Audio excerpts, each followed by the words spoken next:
Hello, আসসালামু আলাইকুম। সবাইকে স্বাগতম। আমি মোহাম্মদ ইউনুস খান। আজকে তোমাদের সামনে জেনারেল ম্যাথ নিয়ে আসছি, সসীম ধারা। এই সসীম ধারা নিয়ে আজকে আলোচনা করব। এর জন্য তোমাদের অবশ্যই কিছু তথ্য থিওরি জানতে হবে। সসীম ধারার ক্ষেত্রে আমরা যেটা বলি প্রাত্যহিক জীবনে ক্রমবহুল একটি শব্দ। এই ধারা যেটা এখানে বলছে যে অনুক্রম এবং ধারা। অনুক্রম কি? সাজানো রাশিগুলোর সেটকে অনুক্রম বলা হয়।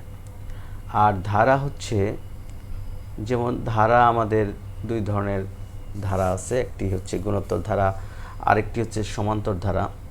যে কোনো অনুক্রমের পদগুলো পরপর প্লাস চিহ্ন দ্বারা যুক্ত করলে একটি ধারা বা সিরিজ পাওয়া যায়। যেমন 1 + 3 + 5 + 7। দেখো প্রত্যেক ক্ষেত্রে আমাদের প্রতি পদের বৃদ্ধি কিন্তু একই, 2 করে আছে। হ্যাঁ, যেহেতু 3 থেকে দ্বিতীয় পদ থেকে প্রথম পদ বিয়োগ করলে 2, তৃতীয় পদ থেকে দ্বিতীয় পদ বিয়োগ করলে 2, চতুর্থ পদ থেকে পঞ্চম পদ থেকে চতুর্থ পদ বিয়োগ করলে সেখানেও 2। তার মানে কি? প্রতি পদে বৃদ্ধি বা পার্থক্য অন্তরফল সমান, এই জন্য এটা হচ্ছে সমান্তর ধারা। আবার এখানে দেখো 2, 4, 8, 16, 2 দিয়ে 4কে ভাগ করলে 2, 4 দিয়ে 8কে ভাগ করলে 2, 8 দিয়ে 16কে ভাগ করলে 2। তার মানে কি? সাধারণ অনুপাত সমান, এই জন্য এটা হচ্ছে কি গুণোত্তর ধারা। আমরা প্রথমে সমান্তর ধারা নিয়ে কাজ করব। এখানে বলছে সমান্তর ধারা কাকে বলে?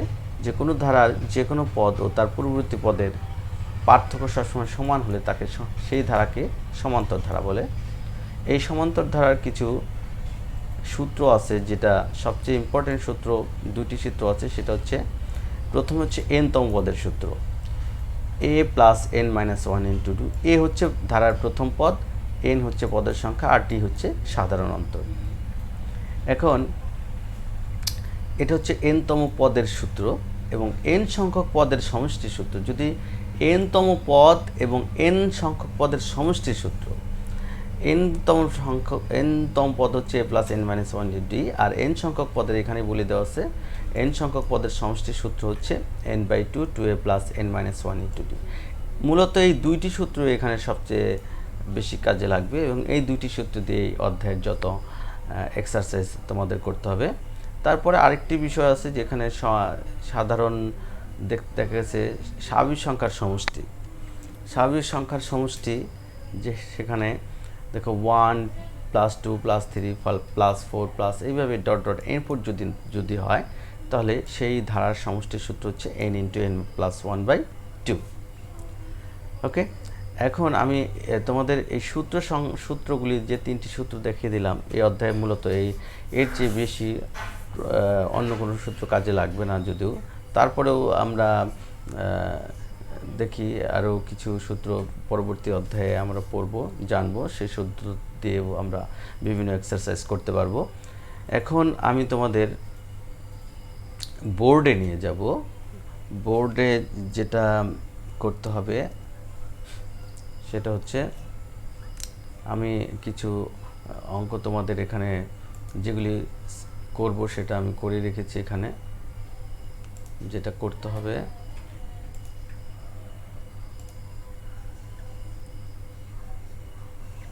সেটি হচ্ছে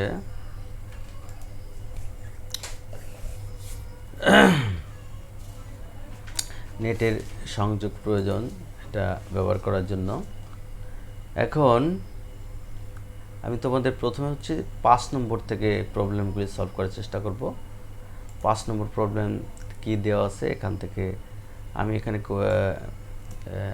রেডি করে রেখেছি তোমাদের করানোর জন্য।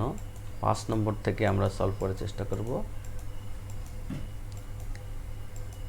হ্যাঁ, এখানে হচ্ছে প্রথমে 5 নম্বর।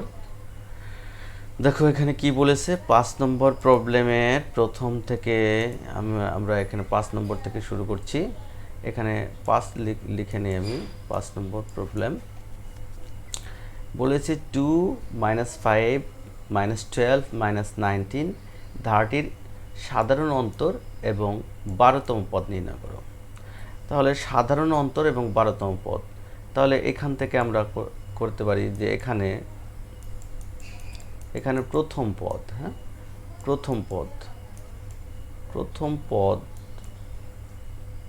প্রথম পদকে আমরা এ দ্বারা প্রকাশ করি, হ্যাঁ, এ ইকুয়াল টু কত, এ ইকুয়াল টু হচ্ছে 2। আর সাধারণ অন্তর ডি ইকুয়াল টু তোমরা লিখতে পারো, আমি প্রথমে দু একটা লিখে দেবো, তারপরে তোমরা করে লিখে নেবে। সাধারণ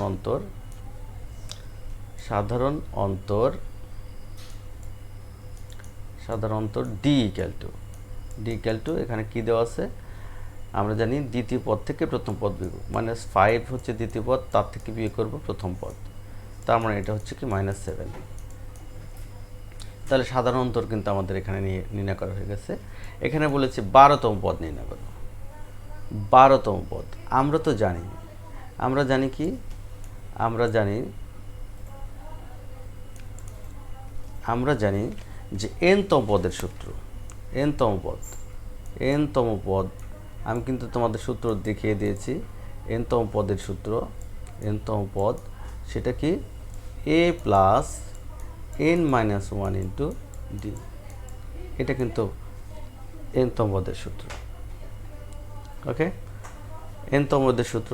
তাহলে এখান থেকে আমরা প্রথম পদের মান কিন্তু পেয়েছি আমরা কত, 2। তাহলে এর মান হচ্ছে 2 প্লাস n এর মান এখানে বলে দেওয়া আছে কততম পদ, 12তম পদ। তাহলে পদের সংখ্যা অথবা nতম পদ, n এর মান ইকুয়াল টু কত, 12। তাহলে n এখানেও লিখতে পারি, আমি যদি লিখতাম এখানে, সুতরাং 12তম পদ এটাও হতো। তাহলে 12 - 1 ইন্টু ডির মান কত, ডির মান এখানে পেয়েছি আমরা -7, তার মানে এটা হচ্ছে কি -7।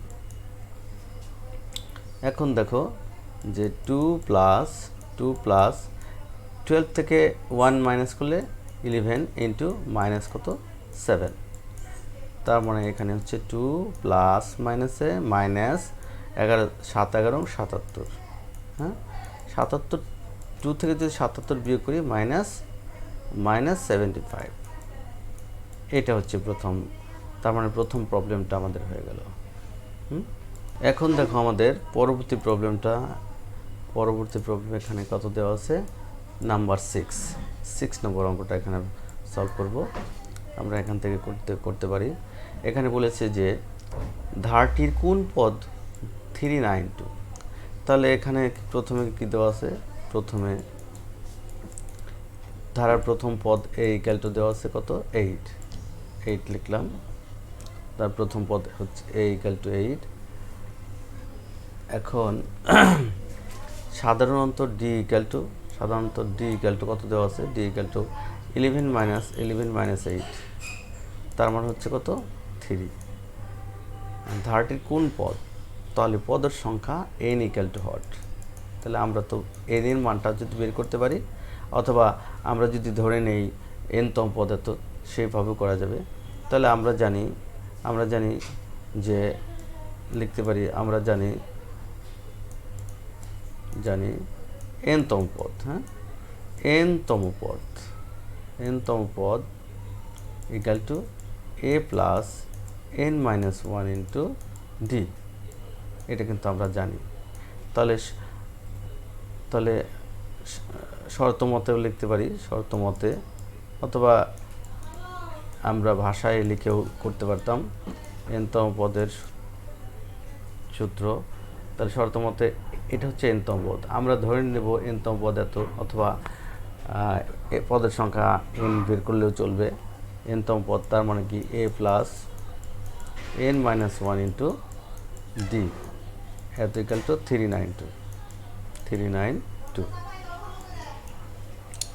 এখন এর মান a ইকুয়াল টু কত হচ্ছে, এর মান হচ্ছে 8 প্লাস n-1 ইন্টু ডির মান এখানে কত পেয়েছি আমরা, ডির মান পেয়েছি 3 ইকুয়াল টু 392।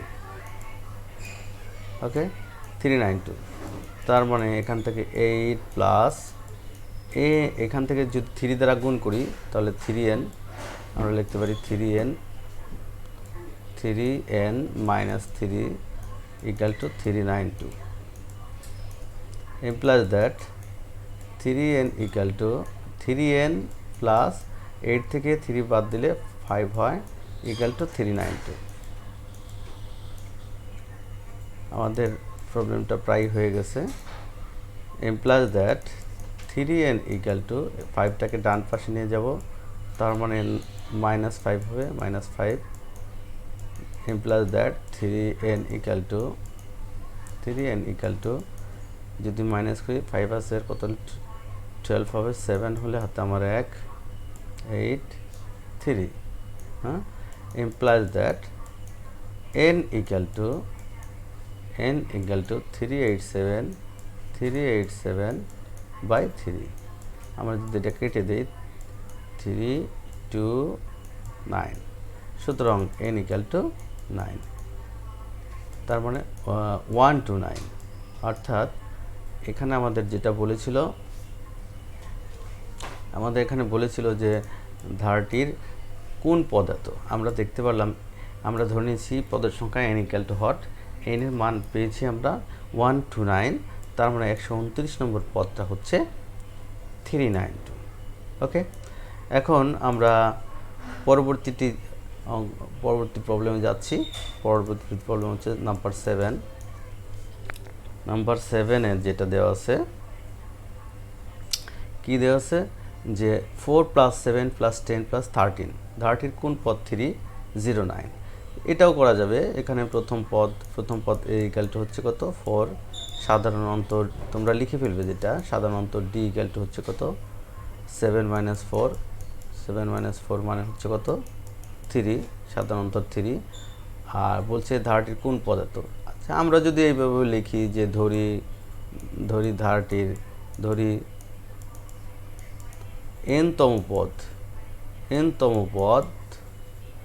n-তম পদ হচ্ছে 305, এভাবে করা 301, হ্যাঁ, এভাবে করা যায়। আমরা তো জানি n-তম পদের সূত্র হচ্ছে a plus n-1 into d, n-1 into d equal to 301। ওকে, এখন তারপরে কি, এখানে আমরা এখন মান বসিয়ে দিতে পারি। এর মান হচ্ছে কত 4, এর মান 4 প্লাস n-1 ইন্টু ডির মান এখানে কত 3, তাহলে ডির পরিবর্তে এখানে 3 লিখলাম ইকুয়াল টু 301।